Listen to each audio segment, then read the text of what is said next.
Today I'll talk about how to solve objective questions in OMR sheet, which is basically NEP, co-curricular course, first semester.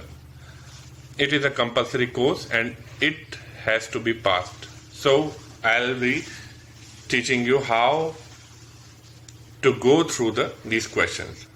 First question is to write an essay is A is objective, B is subjective, C interview and D rating. So you have to think logically, go through logically and understand that link things to things, and you have to go for the nearest possible answer, because many a times there are two answers of a question, so you have to go for the best possible answer. So as you say, an essay is from the personal point of view. So personal point of view means it is mostly subjective. It is thought related. So subjective would be the best answer. So B would be the right option. So suppose the second question, to brush your teeth, is A dress, B art, C oral, D hair care. So as you know, brushing teeth means in the mouth, oral. So the the answer would be oral. Question might be different in the examination, co-curricular examination in National Education Policy courses, but you have to understand the basic. It is a very basic course. Communication, it happens every day in our life, so you have to link things to each other. And if you know how to link things to each other, you will understand how to solve these types of questions. Then you also have to go through the elimination technique. Basically, if you go for a question, you know that every question is near to two wrong answers and two right answers. Everyone knows which is the right. Basically, I don't think so people know which is the right answer, but people know that which is the wrong answer. So there would always be two wrong answers, which are something, if you have read about the topic somehow, basic things. So you have to go through these wrong answers and you have to eliminate them. Yeah. So 50% chances would be that you will get the right amount of percentage for the right question and right answer. So if you eliminate two answers, then there will be 50-50 chance that you will get the right answer. But if you aren't able to go for that wrong answer, if you do not know which is the wrong answer, then there will be only 25% chance that you will get the right answer. So percentage also depends on these OMR types of questions. So suppose the third question is shampoo is used for. Shampoo is used for skin, teeth, nose, hair. Everybody knows that answer. So if basically anybody is going through this question, the teeth and nose, these would be first two to eliminate. 50% chance that you will have to eliminate these. Then there will be skin and hair only. Then you have to go through. If you know the correct answer, then there is no problem. Then you are 100% sure. But if you do not know the correct answer, then depression is what type of assessment? You have to link. Depression is related to brain, and brain means psychology. So correct answer would be A psychology, B physical, C rating, D self-report. Then the correct answer would be A psychology. Then fifth question is आवारा होना किस तरह का व्यक्तित्व है. If the question comes in Hindi form also, then you have to be ready for that also. Then the options are A extrovert, B introvert, C ambivert and D कोई भी नहीं. Extrovert means who is an outgoing personality. Introvert means who is inside the house, mostly means keeping himself or herself, keeping to himself or herself. Then ambivert and the combination of both personalities, as avara means vagabond, who is always going in the outside and roaming here and then. So it would be extrovert. So A would be the correct answer. Then what is neurotic personality? Neuro is also related to brain. Then personality, vyaktitvas. Then you have to also find the correct answer by going through the notes, and then calculating, analyzing the facts, and then assessing the condition, and then cultivate the habit that you have to go for that answer. Because if you will not connect the dots, you will never get the correct answer. If you do not know the answer properly, then only. If you know the answer properly, then there is no need to go through here and then direct circle in OMR sheet the correct option, the A, B, C, D. Okay. Then there is 7th, your physical features. आपके physical features किस में आते हैं? Physical में, social में, psychological में, intellectual में. बहुत सिंपल बात है, कभी कभी क्वेश्चन में ही आंसर होता है. Physical features in physical. Then 8, सबसे ज्यादा किस तरह का संचार होता है? There are 4 types of communication skills: speaking, reading, writing, listening. सबसे ज्यादा आदमी लिसनिंग में टाइम लगाता है, सुनता है. ठीक है, बहुत कम लोग होंगे जो कम सुनते हैं, पर ज्यादातर लोग सुनते हैं. Even you know when we are watching the movies, hearing the song, listening to the songs, etc. etc. Then 9th question, जहां पर दोनों तरफ का फीडबैक हो. फीडबैक मतलब आदान प्रदान. एंड देन इसमें मैंने 2 ऑप्शन दिए हैं, A active listening, B passive listening. So आपको क्या लगता है, एक्टिव लिसनिंग होगी कि पैसिव? क्यों? क्योंकि एक्टिव मतलब होता है जहां दोनों तरफ का फीडबैक हो. तो यानी कि अगर मैं आपसे पूछता हूं आपका नाम क्या है, रमेश, तो आप रमेश बताते हैं, तो आप एक्टिव लिसनिंग है. पैसिव लिसनिंग मतलब आप ऊपरी तौर से सुन रहे हैं. एक्टिव में प्रॉपर फीडबैक होता है. बेसिकली जब आप इफेक्टिव किसी के आगे लगा देते हैं, effective speaking, effective listening, effective writing, यानी कि उसका जो आदान प्रदान है वो दोनों तरफ से हो रहा है. इफेक्टिव जब भी किसी के आगे लगता है, ये ध्यान रखिएगा. ठीक है. 10th क्वेश्चन जिसका जवाब सिर्फ हाँ ना हो, open, close, rhetorical, probe question. 11 7 C's of communication में क्या नहीं आता है? Clear, concrete, character, courteous.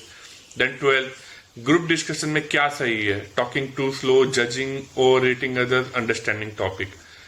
ठीक है, तो इसमें ज्यादा दिमाग लाने वाली बात नहीं. ग्रुप डिस्कशन एक अच्छी चीज है जिसमें सॉल्यूशन निकलते हैं. तो जब सॉल्यूशन निकलते हैं तो उसका मतलब कि आप धीरे बात करके सॉल्यूशन नहीं निकाल सकते, जज करके नहीं निकाल सकते, ओवर इट. तो यानी कि सही आंसर अंडरस्टैंडिंग द टॉपिक ही होगा. आप टॉपिक को सबसे पहले समझे. Even when you are doing your questions and answers, always go like, मैं हमेशा कहता हूं, हिंदी में भी कहता हूं, संधि विच्छेद करें. संधि विच्छेद करने से आराम से चीजें होती हैं. आप हमेशा जब क्वेश्चन समझ में ना आए उसका संधि विच्छेद करें, फिर लॉजिक लगा के उसके आंसर्स निकालें. अब मैं कहूं 13th, लिंक्डइन किस तरह का सोशल मीडिया है? Basically a fun based, video based, job based movie. सबको पता है it is a job based. Next question, etiquettes क्या होते हैं? एटिकेट्स क्या होते हैं? एटिकेट्स का मतलब होता है मैनर्स, तमीज. तो अगर ये क्वेश्चन आता है तो जैसे सिंपल आंसर है A, B, C, D, तो आप अपने आप देख सकते हैं. 12th, एरर किसे कहते हैं? एरर. तो अगर हिंदी और इंग्लिश में इस तरह का कॉम्बिनेशन क्वेश्चन आता है, एरर किसे कहते हैं? तो जैसे A सब्जी, B त्रुटि, C जवाब, D मुश्किल. तो आपको पता है एरर मतलब त्रुटि ही होता है. 16th, शेयरिंग मतलब क्या होता है सोशल मीडिया में? इंग्लिश मैंने इसमें कॉम्बिनेशन ऑफ क्वेश्चंस बनाए हैं जिससे कि आप समझ सकें कि आपको कॉम्बिनेशन पूछते हैं तो आपको किस तरह का जवाब देना है. 17th, ईमेल अटैचमेंट में क्या क्या भेज सकते हैं? फाइल, वीडियो, पिक्चर या ऑल ऑफ द अबव. कई बार क्या होता है क्वेश्चंस में ऐसा भी आता है कि ऑल ऑफ द अबव मतलब कि सारे के सारे ही सही हैं. और कई बार आता है नन ऑफ द अबव, कोई भी सही नहीं है. तो आपको वो ज्यादातर डी ऑप्शन ही मिलता है. तो आपको ये ध्यान रखना है कि हमेशा यही नहीं समझे, जैसे ईमेल अटैचमेंट में आप वीडियो भी भेज सकते हैं, फाइल भी भेज सकते हैं, पिक्चर भी भेज सकते हैं. तो आप सिर्फ एक ही ना लिखें, ऑल ऑफ द अबव करें तो वो सही आंसर होगा. 18th क्वेश्चन, इनोवेशन किस प्रकार का ग्रुप डिस्कशन में चाहिए? फिर what is a resume? Resume is a formal document और इनफॉर्मल. क्योंकि रिज्यूमे क्यों चाहिए होता है? आपकी जॉब के लिए. तो जब जॉब के लिए चाहिए तो वो फॉर्मल हुआ. फॉर्मल मतलब औपचारिक, इनफॉर्मल होता है अनौपचारिक. तो you should know this. Okay, तो इस तरह के कुछ क्वेश्चन मैंने बना रखे हैं, आप देख सकते हैं वीडियो पे.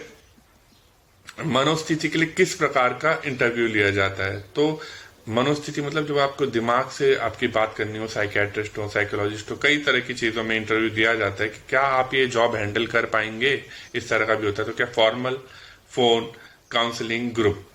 तो फॉर्मल में ऐसा नहीं होता है कि फॉर्मल इंटरव्यू एक सेट पैटर्न पे बना होता है. फिर फोन में आपकी मनोस्थिति नहीं जान सकता क्योंकि फोन पे और सामने बहुत फर्क होता है. Then there is counselling. Counselling मतलब होता है जैसे हम करियर काउंसलिंग करते हैं कॉलेज में, तो आपको बताया जाता है कि किस तरीके से आपको लाइफ में आगे जाना है या इसमें क्या क्या चीजें होती हैं। तो काउंसलिंग मतलब हो गया आपका कि जब आप काउंसिल कर रहे हो, तो इसी तरीके से मनोस्थिति के लिए आप काउंसिल करते हो। ग्रुप इंटरव्यू में मनोस्थिति नहीं हो सकती क्योंकि काफी लोगों के बीच इंसान सही है जवाब नहीं देगा अपने बारे में, मन के बारे में, ठीक है, मनोस्थिति। फिर 25th which is not necessary in post corona era, तो इस तरह के क्वेश्चन आप देख सकते हैं। Small talk is done too, small talk मतलब होता है छोटी छोटी बातें जो हम बसों पे इधर उधर लोगों से करते हैं। बेसिकली ये कॉन्वर्सेशन स्टार्टर होती है। कई बार हम बोर होते हैं, लंबी जर्नी पे जाते हैं 8 घंटे 10 घंटे की, तो हमारे बगल में कोई बैठ जाता है या कुछ होता है, तो हम सोचते हैं कि बोर ना हो तो हम उससे बातें करते हैं। तो बातें करते हैं तो कहीं ना कहीं से शुरू करनी पड़ती है। अब एक अच्छी चीज से ही शुरू करते हैं। कोई फालतू की बातें करोगे तो शायद वो आपसे बात करना नापसंद करे। करी जाती है, कई बार लोग इंटरेस्टेड नहीं होते तो आप फिर बात नहीं बढ़ाते हैं आगे। फिर इस तरह के कई क्वेश्चन मैंने आपको दे रखा है। जैसे एक क्वेश्चन है, silence is a form of communication. क्या साइलेंस, चुप रहना भी एक तरह का कम्युनिकेशन है? यस और no? Yes, absolutely yes. Silent होना भी एक तरह का कम्युनिकेशन है। अगर आप चुप हैं तो आप कम्युनिकेट करें, यानी कि आप हामी नहीं भर रहे हो या हामी भर रहे हो, ये आपके मूड या आपकी बातें या आपके तरीके से, बॉडी लैंग्वेज से भी डिस्कस होता है, पता लग जाता है। तो इस तरह के कई क्वेश्चन मैंने दिए हैं। कई जगह मैंने सिर्फ 2 ही ऑप्शन दिए हैं। शुरुआत में मैंने 4 क्वेश्चन बताए, 4 ऑप्शन दिए हैं जिससे कि आप समझें। उसके बाद 2 दिए हैं कि आप समझ गए हैं कि इनका सही आंसर हमें बेसिकली करना है। अब जैसे मैं कहूं कि एग्जाम्पल ऑफ मास कम्युनिकेशन, सामूहिक संचार, तो टीवी या कॉपी में लिखना, तो टीवी, क्योंकि मास कम्युनिकेशन जब आप एक बहुत बड़ी पॉपुलेशन को, बहुत बड़ी जनता को बताते हैं कि आप क्या बताना चाहते हैं थ्रू मास मीडिया, ठीक है। इफेक्टिव कम्युनिकेशन मतलब क्या होता है, कैसा फीडबैक है? पॉजिटिव, 1 वे, नो, ओके, तो पॉजिटिव 2 वे फीडबैक, ठीक है। फिर grey point communication, grey point होती है फॉर्मल या informal. It is an informal communication because grey point कहीं भी शुरू होती है, कहीं भी खत्म होती है। उसके लिए कोई लॉजिक नहीं लगाता, तो आप किसी से भी कभी भी बात कर सकते हैं। आपको अगर नोट्स वगैरह चाहिए तो मेरी मेल आईडी DEEPEELIV@gmail.com पर मुझे मेल कर सकते हैं, मैं आपको नोट्स भेज दूंगा। फिर बैरियर्स होते हैं, जैसे आपको मॉडल बताया होगा आपके टीचर्स, आपने पढ़े होंगे कई जगह की बैरियर्स भी होते हैं कम्युनिकेशन मॉडल में। तो आपको कम्युनिकेशन मॉडल पता होना चाहिए अगर आप इंग्लिश कम्युनिकेशन में पढ़ रहे हैं या समझ रहे हैं। फिर होता है एम्बिगुअस फीडबैक। एम्बिगुअस मतलब होता है, जैसे जो इंग्लिश लिटरेचर के स्टूडेंट हैं वो ज्यादा बेटर समझते होंगे कि एम्बिग्यूटी एक तरह का अस्पष्ट, जब आप साफ नहीं होते हो, जब आपकी समझ नहीं आता है।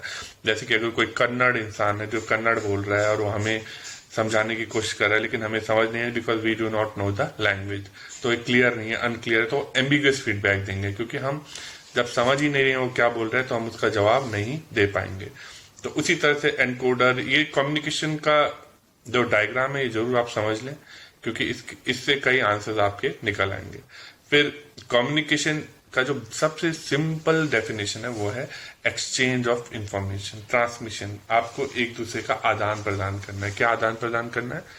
इंफॉर्मेशन आदान प्रदान करनी, कुछ भी इंफॉर्मेशन, नाम हो सकता, कुछ भी आप शुरुआत करते हैं, ठीक है। एंड लास्ट क्वेश्चन था 50th, newspaper is a verbal communication और नॉन वर्बल कम्युनिकेशन।